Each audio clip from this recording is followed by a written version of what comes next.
السلام علیکم ورحمۃ اللہ وبرکاتہ۔ ہمارے اسٹیٹ تلنگانہ میں الیکشنز قریب آ چکے ہیں۔ اس ویڈیو کے ذریعے خاص طور پر ایسے نوجوانوں کو نصیحت کرنی ہے جو اس نظریے کو اپنا چکے ہیں کہ ووٹ دینا حرام ہے، یہ جو ہے غلط عمل ہے۔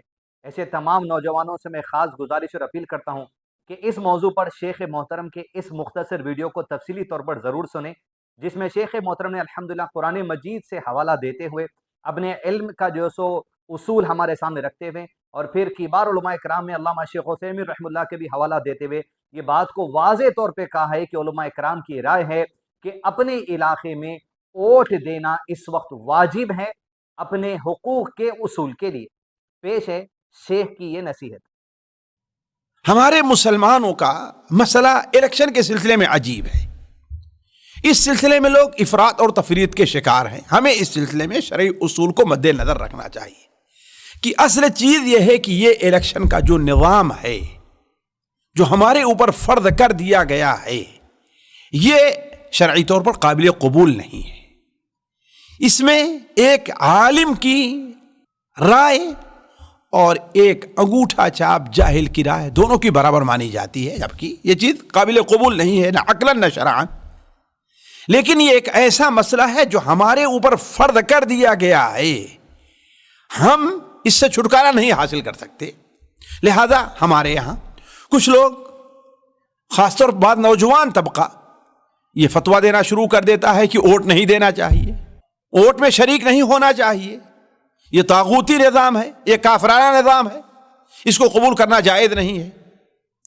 کچھ لوگ اس سلسلے میں اس قدر لاپرواہ ہیں کہ انہیں وہ تو نہیں سمجھتے کہ ہاں یہ ناجائز اور حرام ہے، لیکن ووٹ دینے کی کوئی اہمیت نہیں محسوس کرتے۔ اگر ان کا نام ووٹروں کی لسٹ سے خارج ہو گیا ہے تو انہیں کوئی محسوس نہیں تو کہ ہماری کوئی حق تلفی ہوئی ہے۔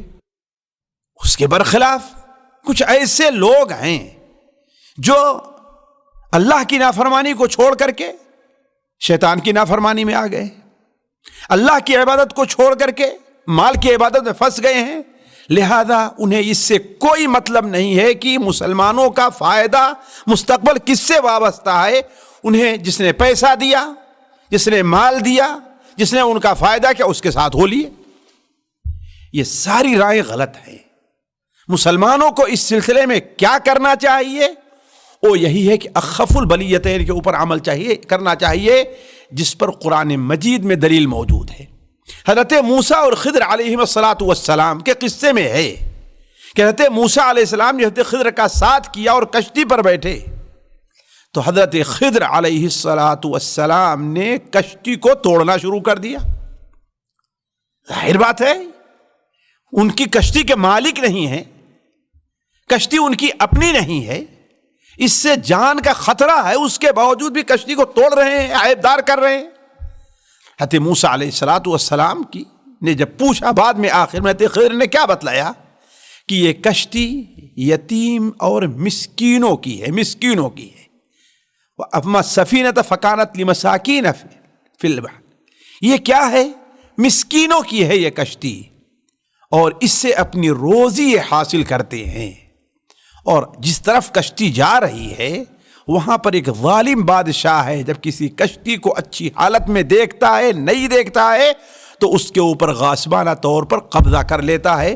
تو ہم نے کہا کہ اس کشتی کو عیبدار کر دے تاکہ وہ اس کے اوپر قبضہ نہ کر سکے، یعنی گویا کہ کشتی کو نقصان کیوں پہنچایا؟ اس لیے کہ پوری کشتی ضائع ہونے سے، پوری کشتی ظالم کے ہاتھ میں چلے جانے سے بہتر یہ ہے کہ ہمارے پاس ٹوٹی پھوٹی کشتی، عیبدار ہی کشتی رہ جائے۔ تو گویا حضرت خضر نے یہاں پر اللہ تعالیٰ کے حکم سے اخف البلیتین کے اوپر عمل کیا۔ ایسے بہت سی شہادات قرآن اور حدیث میں پر پائی جا رہی ہے۔ اس لیے اہل علم کا ایک بہت بڑا گروہ، بلکہ یہ کہا جائے کہ جو صورتحال ہمارے ہاں اس پر تقریباً اجماع کی صورت ہے، تو یہ غلط نہیں ہوگا کہ مسلمانوں کو ایسے وقت میں ووٹ کے لیے اپنا جو حق ہے اس کو استعمال کرنا چاہیے، اور یہ دیکھنا چاہیے کہ ہماری جماعت کے لیے، ہماری قوم کے لیے، ہمارے دین کے لیے کون سا وہ شخص ہے، کون سی وہ پارٹی ہے، کون سی وہ جماعت ہے جو مناسب ہوگی، یا کس کو ووٹ دینے سے، دونوں کو ووٹ دینا غلط ہے، لیکن ووٹ نہ دینا یہ ہمارے لیے اور بہت بڑا غلط باعث ضرر اور نقصان ہو جائے گا۔ کیوں؟ اس لیے کہ مسلم قوم کا وجود خطرے میں ہو جائے گا۔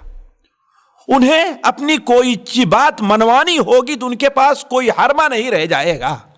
اس لیے مسلمانوں کو اس سلسلے میں چند باتوں پر توجہ دینی چاہیے۔ اولاً کوشش کر کے اپنا یہ حق استعمال کرنا چاہیے۔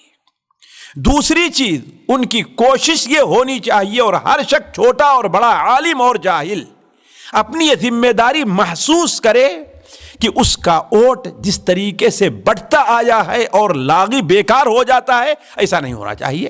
اپنے ووٹ کو ایک رخ دے سب لوگ مل کر کے، تاکہ اس کا ایک وزن رہے۔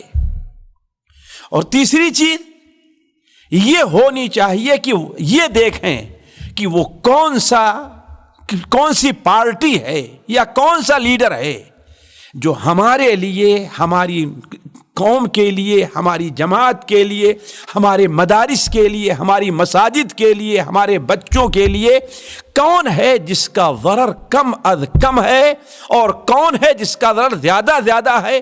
ہم جس کا ضرر زیادہ ہوگا اس کا بائیکاٹ کریں، اور جس کا ضرر کم ہوگا اسے ہم اپنی ووٹ دیں۔ بلکہ یہ ایسی صورتحال ہے اس وقت میں جو مسلمانوں کے اوپر واجب اور فرض کفایہ ہے، صرف جائز کی حد تک نہیں ہے بلکہ واجب کی حد تک ہے۔ جیسا کہ شیخ ابن عثیمین رحمہ اللہ نے اپنے کئی فتووں میں کہا کہ اس وقت مسلمانوں پر واجب ہے کہ اپنا یہ حق استعمال کریں۔ تو علی کل حال کہنے کا مطلب یہ ہے کہ اس سلسلے میں مسلمانوں کو دانش مندی اور عقل مندی سے کام لینا چاہیے۔ اللہ تعالیٰ مسلمان قوم کی اور مسلمان جماعت کی حفاظت فرمائے۔ والسلام علیکم ورحمۃ اللہ وبرکاتہ۔